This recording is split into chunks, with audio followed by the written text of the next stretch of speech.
Olá, pessoal, tudo bem? Professora Alessandra Vieira aqui do curso CPC e vamos então a questões, pessoal, que vai se preparar para o concurso da Brigada Militar. Então eu vou resolver algumas questões com vocês da nossa Constituição Federal e vamos também ao Estatuto da Igualdade Racial, tanto no âmbito federal quanto no âmbito estadual. Então, pessoal, vamos à nossa primeira questão. A questão número 47, ela diz assim: acerca dos direitos e garantias fundamentais previstos na Constituição Federal, assinale a alternativa incorreta. Então, nós precisamos aqui, observar qual alternativa está errada com relação à nossa Constituição Federal. Então, a primeira questão, pessoal, diz assim: ninguém será privado de direitos por motivo de crença religiosa ou filosófica, convicção filosófica ou política, salvo se as invocar para eximir-se de uma obrigação legal a todos imposta e recusar-se a cumprir uma prestação alternativa fixada em lei. Então, essa primeira alternativa, ela está correta, exatamente o que prevê a Constituição Federal quando trata da liberdade, digamos, de credo, Então, a pessoa, olha, eu tenho uma religião e essa religião não permite, por exemplo, que eu faça uma determinada coisa, Não tem problema. Então, ninguém será privado de direitos por motivo de crença religiosa, convicção filosófica ou política, a menos que invoque essa convicção para eximir-se de uma obrigação legal a todos imposta e se recuse a cumprir uma prestação alternativa nos termos da lei. Então, uma pessoa, por exemplo, que se recusa a cumprir o serviço militar obrigatório, alegando imperativo de consciência, não tem problema, Ela não vai ser obrigada a cumprir o serviço militar obrigatório se a religião dela não permite, mas será dado a ela um serviço alternativo. Deu para entender, pessoal? Então, a letra A, ela está correta, não é o que nós estamos procurando aqui na nossa questão. A letra B, ela diz que a lei considerará crimes inafiançáveis e insuscetíveis de graça ou anistia a prática da tortura, o tráfico ilícito de entorpecentes e drogas afins, o terrorismo e aqueles crimes que são definidos por lei como sendo hediondos, por ele respondendo os mandantes, os executores e aqueles que, podendo evitá-los, se omitirem. A letra B, ela está correta também, A nossa Constituição, ela traz, digamos, aqueles crimes, que por sua gravidade, eles são insuscetíveis de perdão, Então, não podemos ter o benefício nem da graça e nem da anistia. E eles são crimes também considerados inafiançáveis. É a regra, pessoal, do chamado 3Ts mais H. O que é isso, professora? 3Ts mais H. Tráfico de drogas, terrorismo, tortura e o H, que seria os crimes hediondos, Todos eles são inafiançáveis e não podem ter o benefício da graça ou da anistia. A letra C, pessoal, ela diz assim: todos podem reunir-se pacificamente, o direito de reunião, sem armas, em locais abertos ao público, mediante uma autorização prévia da autoridade competente, desde que não frustrem uma outra reunião anteriormente convocada para o mesmo local.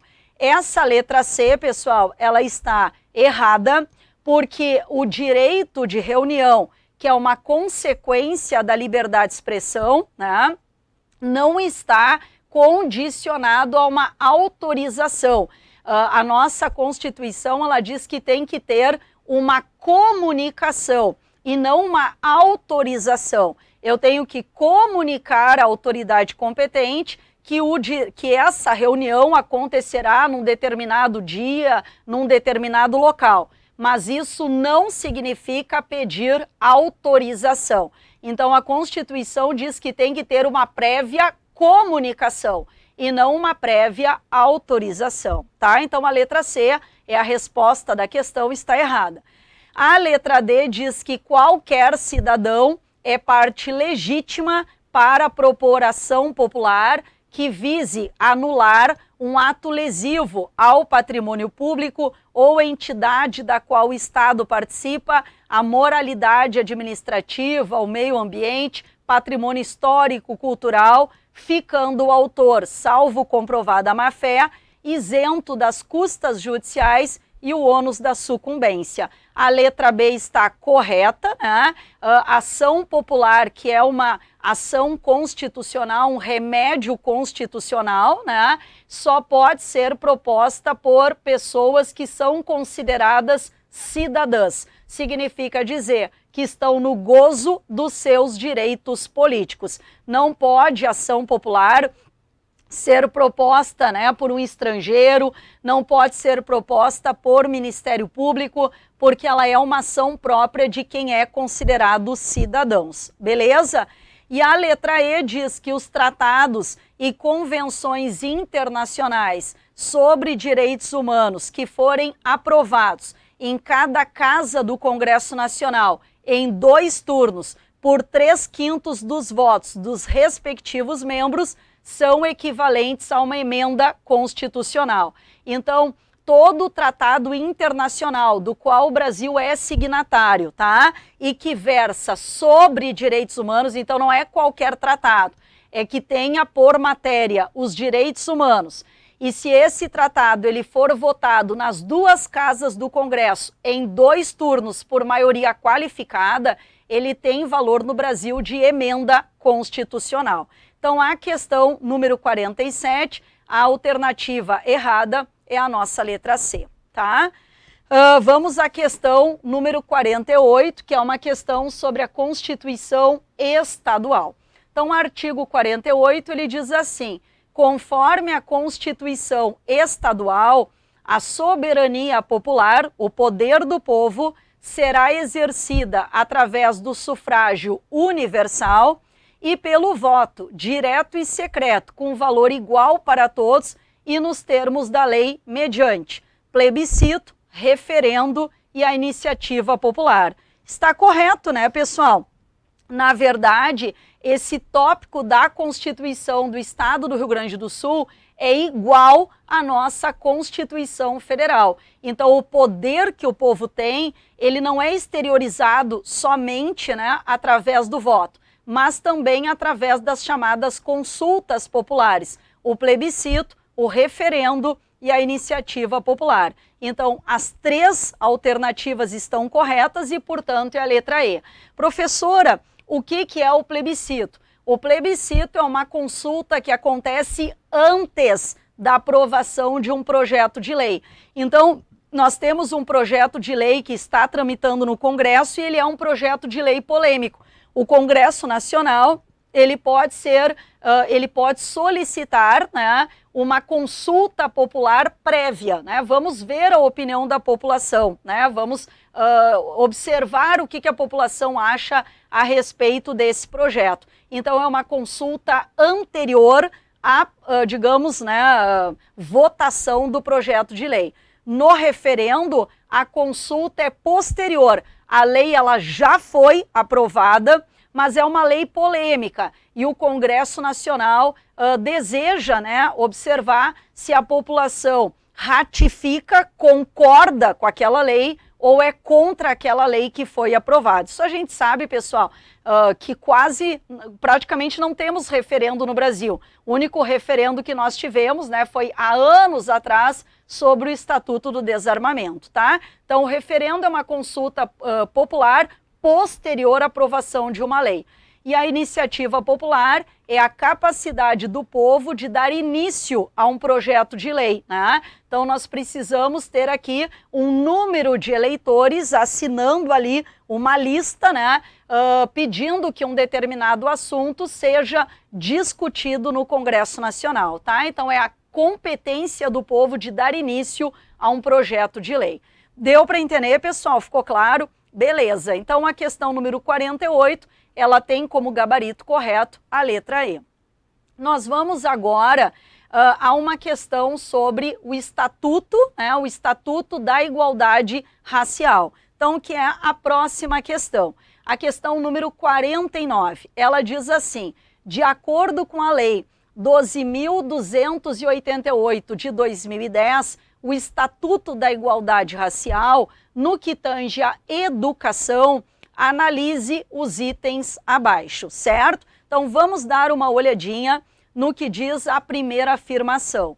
Nos estabelecimentos de ensino fundamental e ensino médio, apenas públicos e não privados, é obrigatório o estudo da história geral da África e da história da população negra no Brasil. Essa primeira afirmação, ela está errada. E por que ela está errada? Pessoal, está errada quando diz que esses conteúdos, eles são obrigatórios apenas nas escolas públicas. E o Estatuto da Igualdade Racial, ele diz que esses conteúdos, eles são obrigatórios, tanto nas escolas públicas como também nas privadas, nas escolas particulares, tá? Então, nós precisamos ter, né, no ensino fundamental e no ensino médio, tanto da escola pública quanto da escola privada, é obrigatório o estudo geral da África e da história da população negra no Brasil. Ok, pessoal? Então, a primeira afirmação errada. Segunda afirmação: os conteúdos referentes à história da população negra no Brasil serão ministrados no âmbito de todo o currículo escolar, resgatando a sua contribuição decisiva para o desenvolvimento social, econômico, político e cultural do nosso país. Então, a segunda afirmação correta, né? Esses conteúdos, eles devem ser estudados no âmbito de todo o currículo escolar. Então, não é assim, só vamos estudar isso aqui no 5º ano do ensino fundamental e esse conteúdo não será mais visto. Não, ele deve ser visto no âmbito de todo o currículo escolar, tá? Então, a número 2, ela está correta.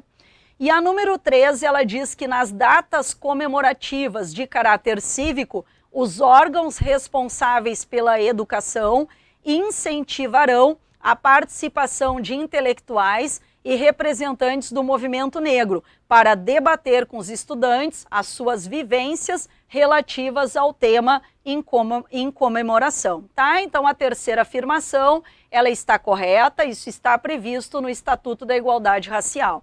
Então, pessoal, estando corretas a segunda e a terceira afirmação, a questão 49, ela tem como gabarito a letra D. E vamos agora à última questão, que é sobre a lei estadual, né, do Estatuto Estadual da Igualdade Racial e do combate à intolerância religiosa. Então, diz ali, a Lei Estadual 13.694 de 2011, né, que institui o Estatuto Estadual da Igualdade Racial e do combate à intolerância religiosa, segundo as disposições, então, desse estatuto, são consideradas, tá? Primeira afirmação, desigualdade racial é toda distinção, exclusão ou restrição baseada na raça, na cor, na descendência, na origem nacional ou étnica, que tenha por objetivo cercear o reconhecimento, o gozo, o exercício dos direitos humanos e das liberdades fundamentais em qualquer campo da vida pública ou privada, asseguradas as disposições contidas nas legislações pertinentes à matéria. Essa primeira afirmação não é sobre desigualdade racial. Essa primeira afirmação é o conceito, pessoal, da discriminação racial. Discriminação racial é quando uma pessoa, né, uma pessoa negra sofre uma distinção, uma exclusão, uma restrição, certo? Que leva em consideração a sua raça, a sua cor, a sua descendência, a sua origem, a sua etnia, ok? Então, todo esse conceito, né, que nós temos aqui na primeira afirmação é de discriminação racial, tá? A segunda afirmação, ela diz: discriminação racial é toda situação injustificada de diferenciação de acesso e de fruição de bens, serviços e oportunidades na esfera pública ou privada em virtude da raça, cor, descendência, origem nacional ou étnica.